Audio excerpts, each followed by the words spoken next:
We all believe that the U.S. should look after itself, its own interests, its own people, its own borders, and that we should not be the police force of the world. I do, however, believe that the U.S. has the right to go after those who attack us, which is why we're in Afghanistan and the original reason as to why we went to war with Iraq.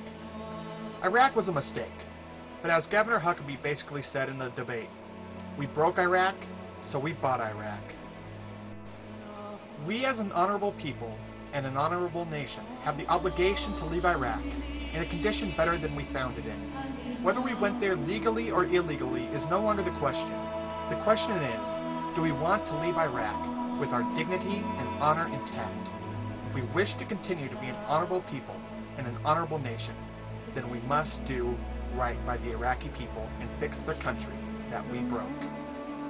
In the Fox News debate, real-time focus groups weren't happy with the fact that Ron Paul thought getting more votes was more important than our honor. In that exchange with Governor Huckabee, real-time focus groups were on the side of the governor's message of honor over votes. We as conservatives, Republicans, libertarians, independents, Democrats, liberals, progressives, traditionalists, and the American people as a whole should do what is right by Iraq and keep our honor. Governor Huckabee and myself aren't just talking about the honor of conservatives or Republicans, but the honor of the American people, the honor of our country. Those soldiers in Iraq and Afghanistan are American heroes, men and women willing to put their lives on the line to protect their country and to bring freedom to the people of the Middle East. Do you want to leave Iraq in shambles? Do you want to leave them in chaos and leave this country without honor? Do you want the soldiers to come home with work still left to do and people still left to protect? Leaving Iraq will not stop the terrorists. No matter how much anyone believes that, they are fooling themselves. Let's do right by the Iraqi people and bring our soldiers home, once we know that the Iraqi people have a home they can go to and a home to be proud of.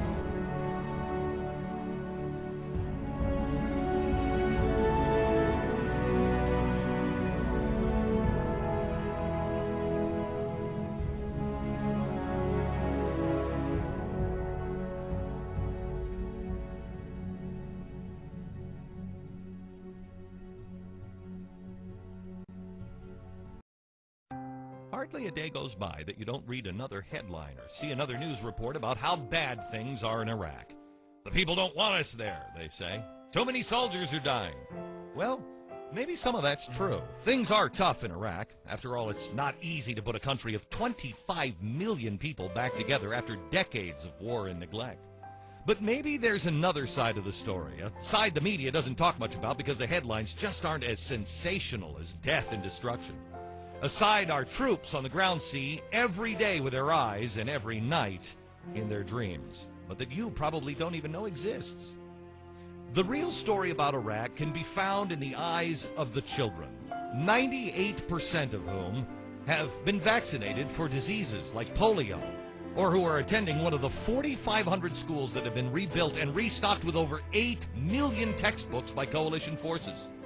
You can also see it in the bravery and patriotism of the 19,000 newly trained members of the elite Iraqi Special Police Force and the 18,000 border agents who are now protecting Iraq's border with Syria, or the amazing progress of Iraq's economy, where over 33,000 new businesses have started up since the end of the war.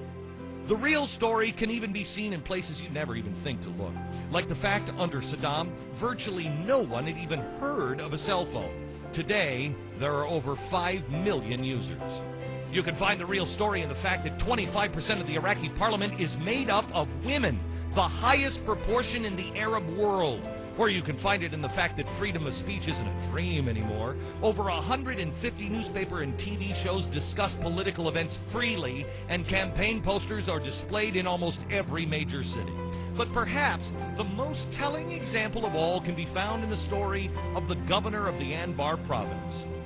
In just 1 year's time, he survived 30 assassination attempts. His home endured attacks from grenades, mortar shells, and machine gun fire almost daily. His 13-year-old son was kidnapped right from school. But every morning, without a second thought, the governor gets up, puts on a suit, and goes to work. When asked why he would risk his life every day for the sake of a job, his answer was plain and profound. There's nothing greater than serving my country. And that is the real story.